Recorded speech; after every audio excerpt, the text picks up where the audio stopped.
Eva, kinuha sa tadyang ni Adan, pinagsama sila, walang pinag-uusapang parong kamatayan. No? Wala pa silang kamatayan. Kailan nagsimula? Kailan nagkaroon ng kamatayan? Tingnan natin, pati Darits, pakikaw mga nalimutan ko yung pointers. Paki-next mo nga muna, patid na Kim. Tingnan natin kung kailan nagkaroon ng kamatayan. Kailan nagsimula? Datapot sa kahoy ng pagkakilala ng mabuti at masama ay huwag kang kakain sapagkat sa araw na ikaw ay kumain niyaon ay walang pagsalang mamamatay ka. So mayroong utos noon, no? Kay Eva at kay Adan. Sila nilikha ng Diyos, hindi pinag-usapan yung kamatayan. Wala pa silang kamatayan. At na sila itusan ng Diyos, pinag-usapan na yung kamatayan. Kailan daw magkakaroon ng kamatayan? Kapag ka sumuway ka doon sa utos ng Diyos. Kapag ka si Adan at si Eva ay kumain nung bunga ng kahoy ng pagkakilala ng mabuti at masama, ang sabi ng Diyos, walang pagsalang mamamatay kayo. May utos na doon. Sumuway si Eva at si Adan. Sapagkat kumain, pumitas si Eva. At ibinigay din niya yung sa kanyang asawang si Adam. Pareho silang kumain, pareho silang nagkasala. Ano ang naging bunga nung kanilang pagkakasala? Sapagkat ang sabi, walang pagsalang mamamatay kayo. Ano ang naging bunga? Kaya kung paano na sa pamamagitan ng isang tao ay pumasok ang kasalanan sa sanglibutan at ang kamatayay sa pamamagitan ng kasalanan. At sa ganito'y ang kamatayan ay naranasan ng lahat ng mga tao sapagkat ang lahat ay nangagkasala. No? Pumasok doon sa isang tao kay Adan. Command responsibility niya si Eva, bagamat si Eva ang siyang kumuha. Pero siya ang tuwirang inutusan ng Diyos. No? Na huwag kakain ng bunga ng pagkakilala ng mabuti at ng masama. Ang sabi ng Diyos, walang pagsalang mamamatay kayo. Kaya nung sila'y kumain, nagkaroon na sila ng kamatayan. Sa pamamagitan ni Adan, pumasok yung kasalanan. Ang naging bunga noong kasalanan, kamatayan. Kaya, sa kanila nagmula ang lahing tao, kay Adan at kay Eva, isinilang ang kanilang mga anak hanggang sa panahong ito. Sapagkat tayo nandoon sa lahi ng tao, nagkaroon din tayo ng kamatayan sapagkat ang pinagmulan natin ay nagkaroon na ng kamatayan. Ngayon, kung mayroong kamatayan, gaya nun sa ating paksa, panahon ng kamatayan, tingnan din natin na totoo bang may nakatakdang kapanahunan. Ang kamatayan, ayon sa banal na kasulatan, sa 3:1-2 ng Ecclesiastes, sa bawat bagay ay may kapanahunan at panahon sa bawat panukala sa silong ng langit. Panahon ng kapanganakan at panahon ng kamatayan. Panahon ng pagtatanim at panahon ng pagbunot ng itinanim. So panahon kung paanong ang tao may panahon ng pagsilang, meron ding panahon ng kamatayan. Ilan libong tao ang ipinanganganak kada segundo, kada minuto. Ilan din ang taong namamatay kada segundo, kada minuto. Diba? Napakarami, libo sa buong mundo ang namamatay. So, mayroong mga talagang kapanahunan. Makikita rin natin diyan sa mga lapida sa sementeryo, iba't ibang taon, edad ng tao ang nakalagay sa mga lapida. Merong wala pang isang buwan, merong isang araw lang, no? Merong isang taon, merong teenager, merong nasa senior citizen na, matanda na. So ipinakikita lang, ang kamatayan, walang ipinupwera na edad. Walang pinipiling tao. Mayaman, mahirap, bata, matanda. Lahat makikita mo dyan sa sementeryo, sa lapida. Diba? So ipinakita lang, talagang ang kamatayan nakalaan sa lahat ng may buhay. Sapagkat ang may buhay ang siyang mamamatay. Pero makikita natin na yung kamatayan, simula lang yan nung tunay na kapayapaan. Bakit? Kasi kinakailangan na ang tao'y mamatay muna bago niya makamit yung tunay na kapayapaan, yung tunay na buhay sa piling ng Diyos. Di ba? Kinakailangan mamatay muna ang tao. Paano ka itinakda sa tao ang mamatay na minsan, pagkatapos nito ay ang paghuhukom. No? Ngayon, paano magkakaroon ng pag-asa yung namatay na makapasok doon sa kaharian ng Diyos? Kasi yun ang lahat ng tao, yun ang pangarap, yun ang mithiin, yun ang naisin na yung tunay na buhay ang siya makamit. Diba? Kasi alam natin yung buhay natin dito sa libutan, panandalian lang. Pero paano makakamit ng isang tao yung pag-asa na yon na makamit yung tunay na buhay? Ang sabi ng ating Panginoong Kristo, 1:3-5, sumagot si Jesus, katotohanan sinasabi ko sa iyo, maliban na ang tao'y ipanganak ng tubig at ng Espiritu, ay hindi siya makapapasok sa kaharian ng Diyos. Alin tinutukoy ng Panginoong Kristo na maliban na ang tao'y ipanganak ng tubig at ng Espiritu? Ibig sabihin, ano sabi doon? Truly, truly, I say to you, unless one is born of water and the Spirit, he cannot enter the kingdom of God. Kapag ka hindi raw ipinanganak ng tubig at ng Espiritu, ano yun? Yun yung bautismo, yun yung binyag. Pagbibinyag, pagbabautismo sa isang taong makasalanan. Diba? Yun yung paraan para daw makapasok sa kaharian ng Diyos.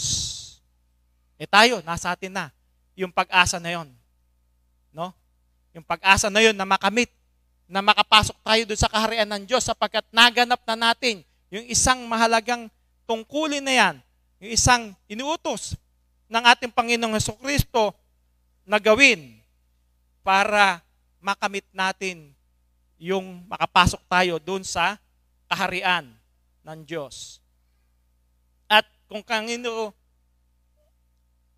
dapat mamatay, no? Sapagkat pinag-usapan natin panahon ng kamatayan eh. Kung tayo nabubuhay dito sa libutan, kanino tayo dapat na mabuhay? At kanino din tayo dapat na mamatay? Filipos 1:21. Sapagkat sa ganang akin, ang mabuhay ay si Kristo at ang mamatay ay pakinabang. Kailangan natin mabuhay kay Kristo. Paano yung mabuhay kay Kristo? Yung sinusunod natin yung kalooban ng Diyos. Yung ginagawa natin yung ating tungkulin sa loob ng iglesia. Kung papaanong, ang sabi nga ni Apostol Pablo, magkaroon tayo ng pag-iisip na ito'y na kay Kristo Jesus din naman. Siya'y nagpakababa, nagmasunurin hanggang kamatayan doon sa krus. Gayon din naman daw tayo. Nagmasunurin tayo hanggang sa kamatayan. Diba? Yun yung nabuhay at namatay kay Kristo. Sumunod, tumalima sa utos ng Diyos, sa utos ng ating Panginoong Jesucristo para makatiyak tayo doon sa sinasabing makapasok doon sa kaharian ng Diyos. Ngayon, napag-aralan natin nung nakaraan niya na yung tungkol doon sa kamatayan, tungkol sa alabok, tungkol sa kaluluwa, sa espiritu. Tingnan din naman natin, pagdating sa isang patay, makababalik pa ba siya sa kanyang bahay O malalaman pa ba niya yung kanyang dako? Ano sabi? Job 7:9-10. Kung paanong ang ulap ay napapawi at nawawala, ganun siyang bumababa sa Sheol, ay hindi naaahon pa. Siya ay hindi nababalik pa sa kanyang bahay, ni malalaman pa niya ang kanyang dako. So, wala na talagang alam. Natalakay nung nakaraang linggo, talagang pinaliwanag na wala nang alam. At yan, ang sabi sa ni Job, wala nang alam, hindi na makababalik sa kanyang bahay. Di ba? Hindi na pwedeng, pag namatay ang tao, babalik sa kanyang bahay para pagsabihan yung kanyang mga mag-anak para magbago. Hindi na Parang sa talinghaga doon kay Lazaro. Di ba? Hindi na pwedeng bumalik. Hindi na makababalik. Kaya yung paniniwala na bumabalik pa, hindi. Di ba tulad nung kay Haring Saul, noong tumawag siya, gusto niyang tawagin, gusto niyang kausapin yung kaluluwa daw ni Propeta Samuel. Pero sino yung nakausap? Yung bang kaluluwa ni Samuel? Hindi. Masamang espiritu. No?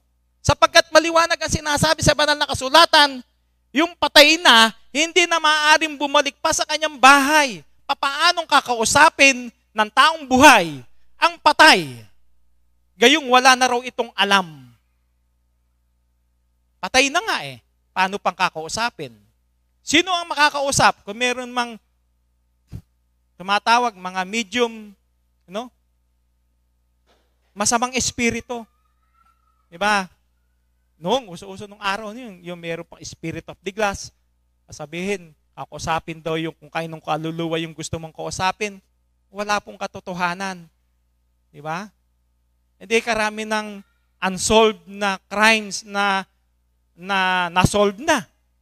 Kung totoo na nakakausap pala yung kaluluwa ng taong namatay, paano kung sila'y pinatay? Alam nila kung sino pumatay sa kanila. Di may tuturo nila kung sino'y pumatay sa kanila, nakakausap pala Hindi.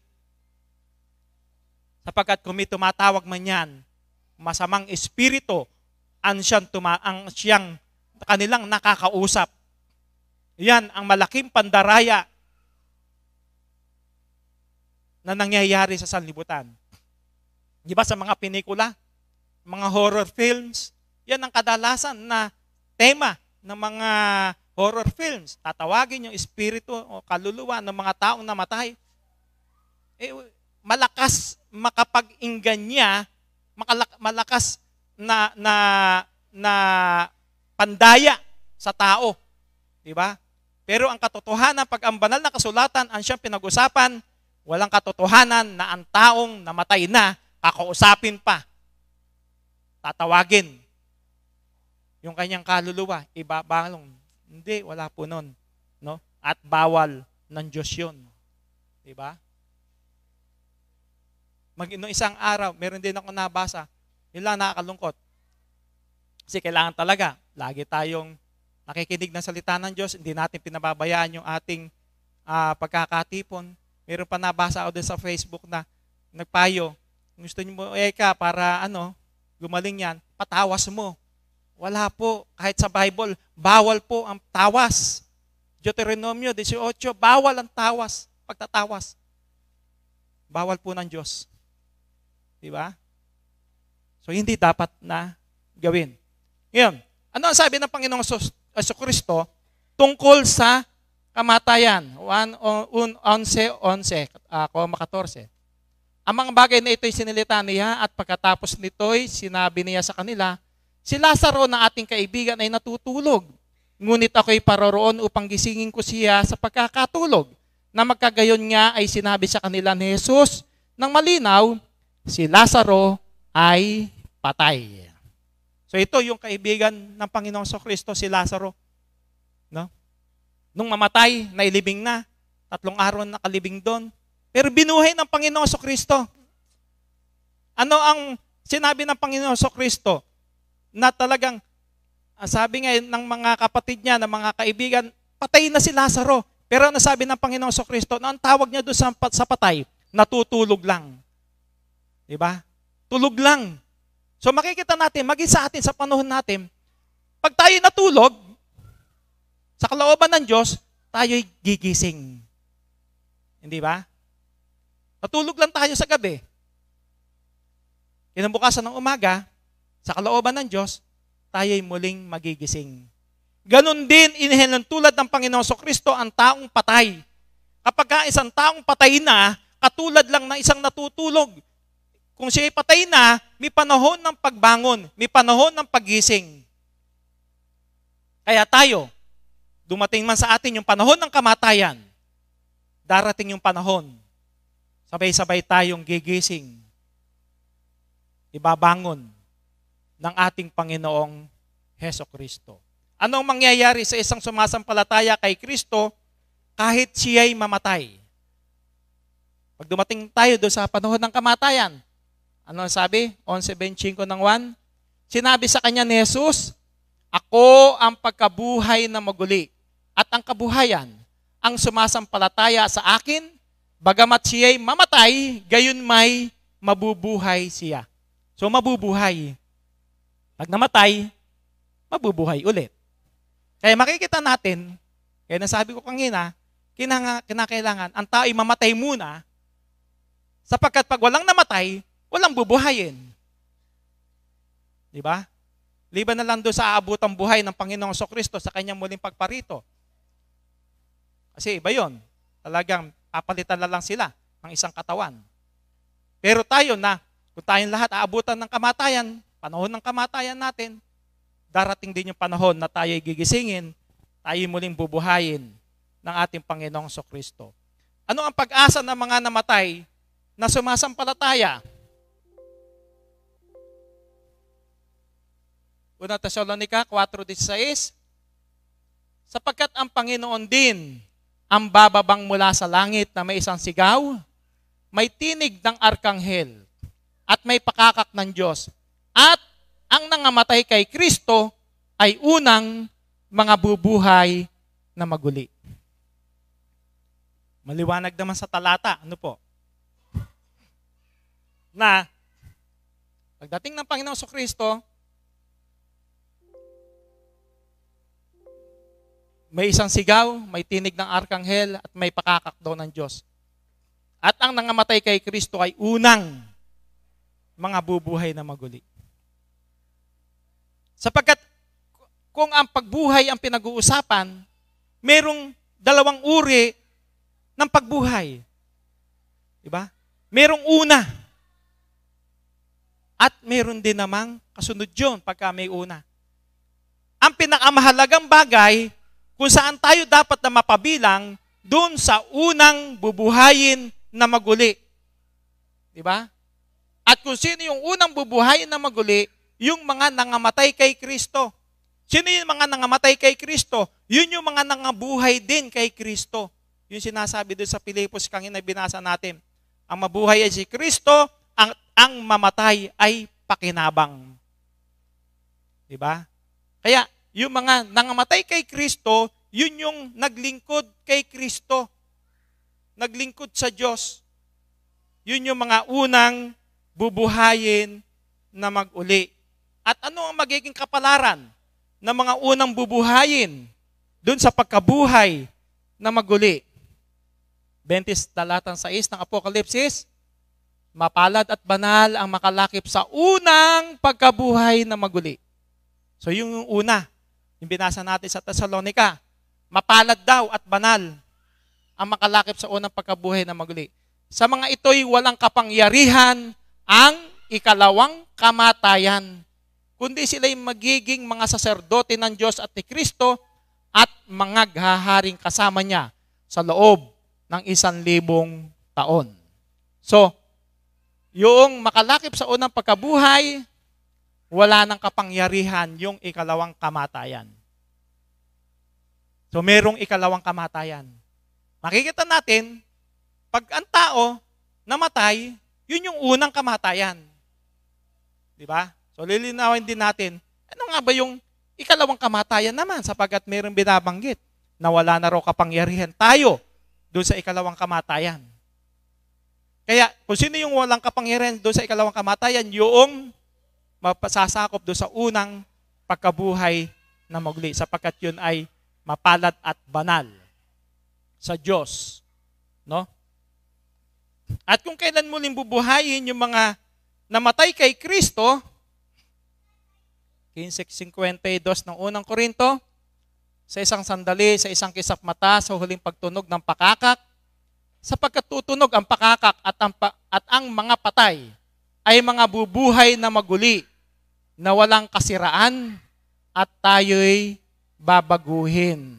Yan. Kung kailan yon, dun do sa huling pagtunog ng pakakak, yung trumpeta ng Diyos, yung huling tunog ng trumpeta ng Diyos, dun darating ang Panginoong Hesukristo. Mga bubuhay, yung mga patay. No? Mga bubuhay na maguli, na walang kasiraan. Ang katawan natin dito sa sanlibutan ito, nakakasakit, namamatay. Diba? May kasiraan, nabubulok. Pero yung ipapalit ng Diyos, walang kasiraan. Kailan? Sa muling pagparito ng ating Panginoong Kristo. Pag tayo'y muling binuhay na maguli, sa Kanyang muling pagparito, doon natin makakamit yung tunay na katawang panlangit, katawang walang kasiraan.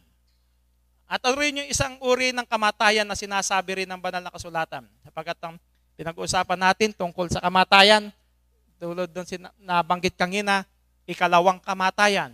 Meron pa rin isang kamatayan no? Bagamat buhay. No? Patay pa rin sa Diyos. Ano ang sabi ni Apostol Pablo? Tatapat ang nangagpapakabuyo sa mga kalayawan, bagamat buhay ay patay. Diba? Yung nagpapakabuyo ka sa kalayawan.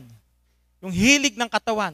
Masasamang pita ng laman, masasamang pita ng mata, masasamang nasa ng sanlibutan ito. Yun yung mga kalayawan Yung mga humahadlang para masunod mo yung kalooban ng Diyos. Nabubuhay ka sa kalayawan. Ang sabi ni Apostol Pablo, buhay man daw yon, pero patay sa Diyos. No, parang zombie. Buhay. Yung physical na katawan, lumalakad, kumikilos, pero patay sa Diyos. Pagkapatay sa Diyos, saan nakalaan kaya yon? Dun sa ikalawang kamatayan. Makita natin na merong unang kamatayan, merong ikalawang kamatayan. Pero ang sabi, yun daw mga nangamatay kay Kristo, hindi na nakalaan doon sa ikalawang kamatayan. Paano nangyari na hindi nakalaan sa ikalawang kamatayan? Paano itinuturo ng banal na kasulatan? Tungkol sa kamatayan, tungkol sa pagkabuhay. Sapagkat alam natin, pagka ang tao'y isinilang, sabi nga, binasa natin kanina, may panahon ng pagsilang, may panahon ng kamatayan. Ang tao, para makamit yung tunay na buhay, kinakailangan, makita natin, binasa natin, 2 pagsilang. Isinilang tayo ng ating magulang, ng ating nanay, mula sa kanilang sinapupunan, sa tiyan ng ating nanay, iniluwal tayo, ipinanganak tayo na maguli. Para daw makamit yung kaharian ng Diyos, kinakailangan pa rin daw ipanganak na muli. Saan daw? Sa tubig at espiritu. Yun yung bautismo. 2. Pinanganak ka, tayo bilang tao, ipinanganak tayo ng Diyos, sa kalooban ng Diyos, sa pamamagitan ng kapanganakan sa tubig at espiritu o bautismo. 2 kapanganakan. Ilang beses kang mamamatay? Isa lang. Alin ang mamamatay? Ito lang, physical body natin ang mamamatay. Pero, kapag kaalisin mo yung isang kapanganakan, ipinanganak ka lang ng nanay mo, pinanganak lang tayo ng nanay natin, pero hindi ipinanganak sa kalooban ng Diyos. Di ba? Na mga ipinanganak wika, hindi sa kalooban ng tao, hindi sa kalooban ng dugo, kundi sa kalooban ng Diyos. Yung kalooban ng Diyos, yun yung pagkapanganak ng tubig at ng Espiritu. Pag yun ang nawala, ang tao, mamamatay yung katawan, mamamatay din. Mapapasok dun sa ikalawang kamatayan. Diba? Makita natin, ang taong ipinanganak ng 2 beses, 1 beses lang mamamatay. Ang taong 1 beses lang ipinanganak, 2 beses mamamatay. Yung ikalawang kamatayan, yun na nga yung, alin yun? Yun yung kaparusahan. Ikalawang kamatayan. Tingnan natin kung anong uring kamatayan yon. 20 talatang 14 ng Apokalipsis. At ang kamatayan at ang Hades ay ibinulid sa dagat-dagatang apoy. Ito, ang ikalawang kamatayan sa makatwid ay sa dagat-dagatang apoy. Yung palang ikalawang kamatayan sa dagat-dagatang apoy o impyerno. Diba? Yun yung ikalawang kamatayan.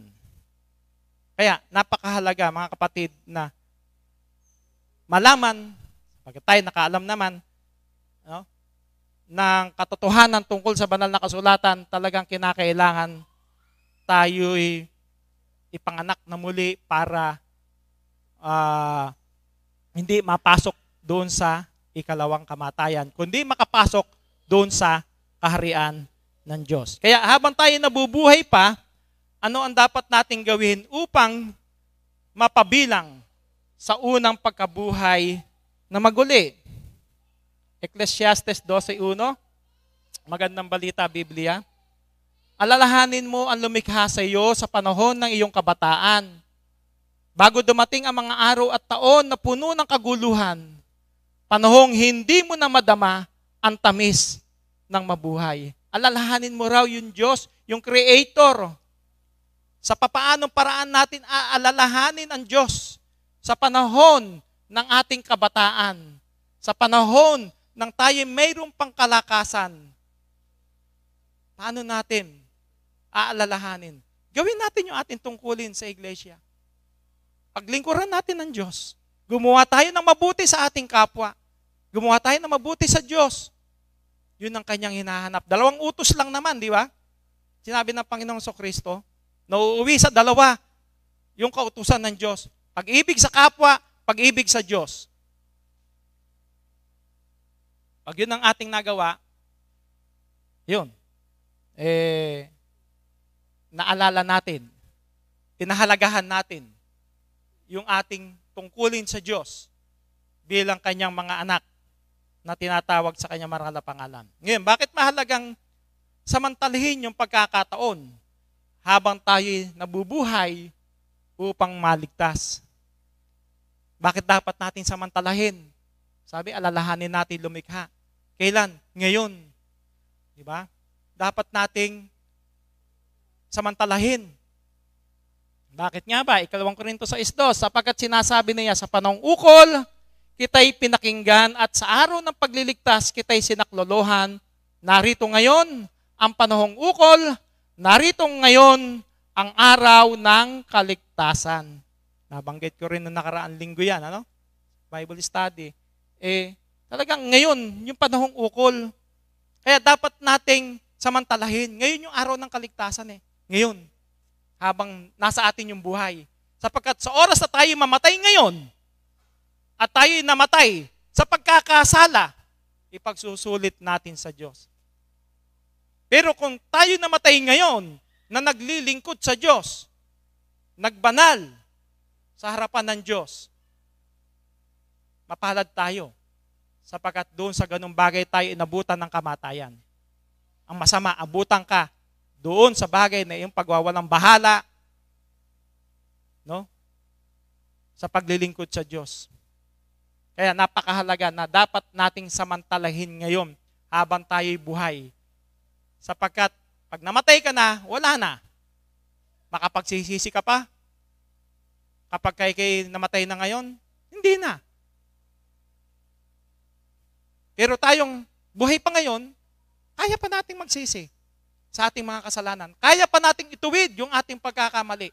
Kaya pa nating baguhin yung ating mga bagay na masamang gawa sa sanlibutan ito. May tuwid ayon sa kalooban ng Diyos. Sa pamamagitan nun, magkaroon ng kabuluhan yung buhay na ipinagkaloob sa atin. Bakit ba tayo binuhay ng Diyos? Bakit ba tayo pinagkalooban ng kalakasan ng Diyos? Para magampanan natin yung ating tungkulin sa Diyos. Para siya ay patuloy na mapapurihan, mapasalamatan ng Diyos, kaya tayo ay binigyan ng buhay para siya ay sambahin. Yun ang pangunahing tungkulin, yun ang pangunahing layunin ng Diyos kung bakit tayo pinagkalooban ng buhay. Para tayo ay pumuri sa Panginoon. Ano ang dapat gawin ng makasalanan at ng mga lingkod na nagkakasala? Tayo man, botisado ka man o hindi ka man botisado, iglesia ka man, lahat tayo nagkakasala sa harapan ng Diyos. Pero kung dumarating tayo sa ating mga pagkakasala, sa ating mga kahinaan, 2 Pedro 3:9, ang Panginoon ay hindi nagpapabaya sa kanyang pangako tulad ng inaakala ng ilan. Hindi pa niya tinutupad ang pangakong iyon alang-alang sa inyo.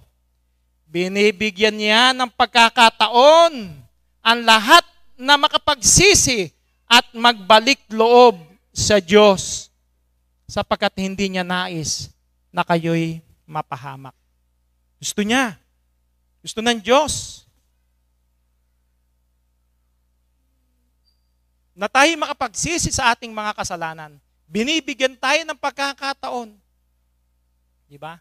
Para makapagsisi sa ating mga kasalanan.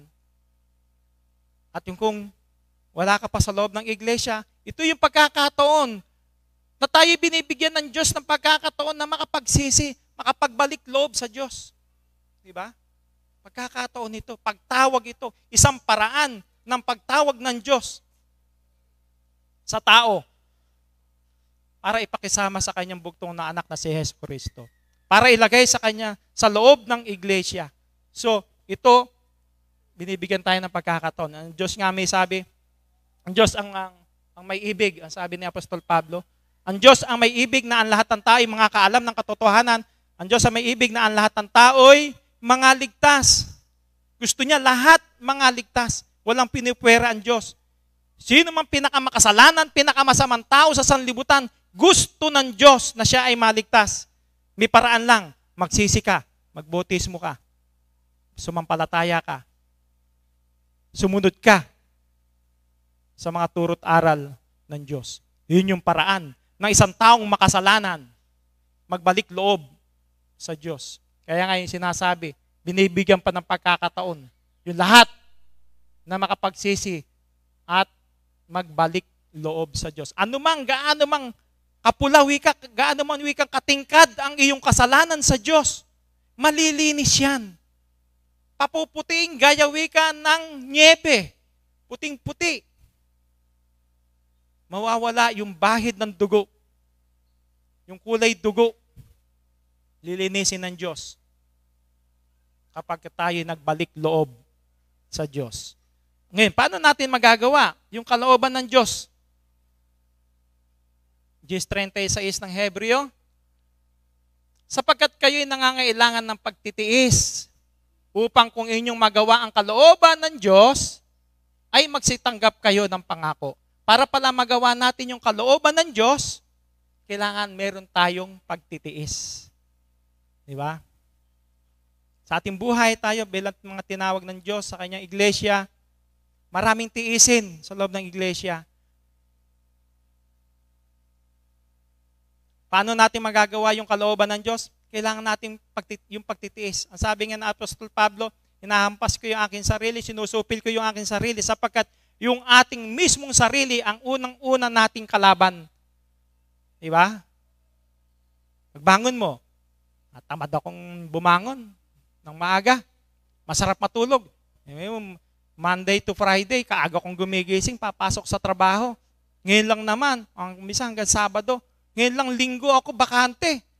Na ako sa higaan, papatanghali na ako. Diba gano'n?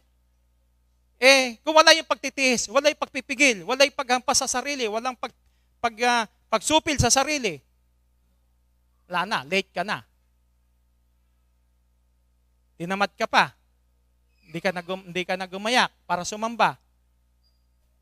Wala yung pagtitiis. Hindi mo nasupil yung sarili mo. Diba? Maraming pwedeng humadlang sa paggawa natin ng mabuti sa Diyos. Pero dapat talagang supilin natin yung ating sarili. Magtiis tayo para magawa natin yung kalooban ng Diyos.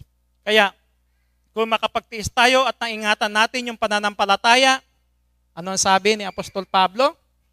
Ikalawang Timoteo 4:7-8, nakipagbaka ako ng mabuting pakikipagbaka, natapos ko na ang aking takbo, iningatan ko ang pananampalataya, buhat ngayon ay natataan sa akin ang putong na katwiran na ibibigay sa akin ng Panginoon na tapat na hukom sa araw na iyon. At hindi lamang sa akin, kundi sa lahat din naman ng mga naghahangad sa kanyang pagpapakita. So, inari na ni Apostol Pablo, nakalaan na sa kanya. Ano? Yung putong nakatwiran, yung buhay na walang hanggan, nakalaan na sa kanya. Bakit? Sinuri niya yung sarili niya eh. Tayo rin, pwede rin ganun eh. Suriin natin yung ating sarili. Nagawa ko ba? Sa pagdating sa hapon o sa gabi, suriin natin yung ating sarili. Tanungin natin yung ating sarili. Nagawa ko ba yung kalooban ng Diyos sa buong maghapong ito? May nagawa ba akong mabuti para sa Diyos sa buong maghapong ito? Nakagawa ba ako ng kabanalan? Diba? Siya, sinuri niya yung kanyang buhay. Lahat ng ibinuhay niya bilang nung siya tawagin ng Diyos, bilang iglesia, sinuri niya sa bandang huli yung kanyang sarili. Ligtas ba siya? Oo. Sinuri niya yung kanyang sarili na siya'y ligtas, na siya'y nakalaan na sa kanya yung putong ng katwiran, yung buhay na walang hanggan sapagkat naganap niya yung kanyang tungkulin. No? Nakipagbaka daw siya ng mabuting pakikipagbaka. Tinapos niya yung kanyang takbo. Iningatan niya yung kanyang pananampalataya. Gayon din naman, tayo, tanungin natin yung ating sarili. Kung bukas dumating yung panahon ng kamatayan sa atin, nakipagbaka ba tayo ng mabuting pakikipagbaka? Natapos ba natin yung ating takbo? Hindi ba tayo umatras? Hindi ba tayo nagpabaya? Iningatan ba natin yung ating pananampalataya? Tayo rin mismo, kaya nating sagutin. Kung paanong kayang sagutin ni Apostol Pablo na siya'y ligtas, kaya rin natin. Ang tanong lang, sana maging gaya ng sagot ni Apostol Pablo na nakalaan na sa kanya yung putong ng katwiran. Gayon din naman sa atin, pag tinanong natin yung ating sarili, kung dumating sa araw ng bukas yung ating kamatayan, nakalaan na rin sa atin yung putong ng katwiran. Yung buhay na walang hanggan. Ngayon, anumang oras, maaaring dumating ang kamatayan. Ano yung dapat nating maging kalagayan? 24:44 na Mateo, kaya nga kayo'y magsihanda naman, sapagkat paririto ang anak ng tao sa oras na hindi ninyo iniisip. Di natin alam kung kailan yung muling pagparito ng Panginoong Kristo, di ba? Di natin alam. Kahit nga raw siya, yung anak, hindi raw alam eh. Tanging yung ama nakakaalam kung kailan muli niyang paririto yung kanyang anak na si Kristo. At kung hindi rin natin alam, dapat daw handa tayo. Be ready. Lagi tayong handa. Lagi tayong handa. Anumang oras dumating ang Panginoong Kristo, nakahanda tayo. Di ba? Parang binigay doon sa talinghaga, di ba? Yung merong isang katiwala, alipin, na umalis yung kanyang amo, yung kanyang Panginoon. Pagkatapos, anong ginawa ng alipin? Pinagbubugbog yung kanyang mga kasamahang alipin. Nakipag-inuman sa kanyang mga kaibigan. Biglang dumating yung Panginoon. Ano kaya gagawin sa kanya? Gayon din naman tayo. Kailangan handa tayo. Hindi natin kasi alam kung kailan muling paririto ang Panginoon Kristo. Kaya kinakailan, abutan tayo dun sa magandang bagay sa paglilingkod sa Panginoon. Hindi dun sa masamang bagay. Dun tayo abutan. ng ating kamatayan. Para makatiyak tayo na talagang pagdating ng Panginoong Kristo, mapabilang tayo doon sa unang bubuhayin na maguli. Kaya kung maging handa tayo, ano ang sasabihin sa atin ng Panginoong Kristo? Kung magkagayoy sasabihin ng hari sa nangasa kanyang kanan, magsiparito kayo, mga pinagpala ng aking Ama. Manahin ninyo ang kahariang nakahanda sa inyo, buhat ng itatag ang sanglibutan. Di ba napakasarap nun na sabihin ng Panginoon pagdating niya, halina kayo, manahin ninyo yung kahariang nakahanda sa inyo. Kaysa doon sa sasabihin, lumayo kayo sa akin, kayong mga manggagawa ng katampalasanan. Di ba sasabihin ng Panginoon yun? Panginoon, Panginoon, ang sabi ng mga tao, di ba ikaw nagsipanghula kami? Nagsigawa kami ng mga himalang bagay? Pero nasasabihin ng Panginoon, magsilayo kayo sa akin, kayong mga manggagawa ng katampalasanan.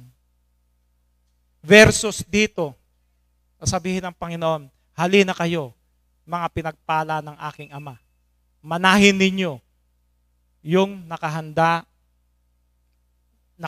sa inyo, buhat ng itatag ang sanlibutan. Alin nakahanda sa atin? Yung mansyon doon sa langit. Tahanan doon sa langit. Diba? Sabi ng Panginoon Kristo, sa bahay ng aking Ama, maraming tahanan. At pagparito niya, isasama tayo doon sa kanyang tahanan. Para manahin yung tunay na buhay, yung buhay na walang hanggan. Kaya, bago dumating ang kamatayan, dapat natin paghandaan ang ating kalagayan sa harap ng Diyos.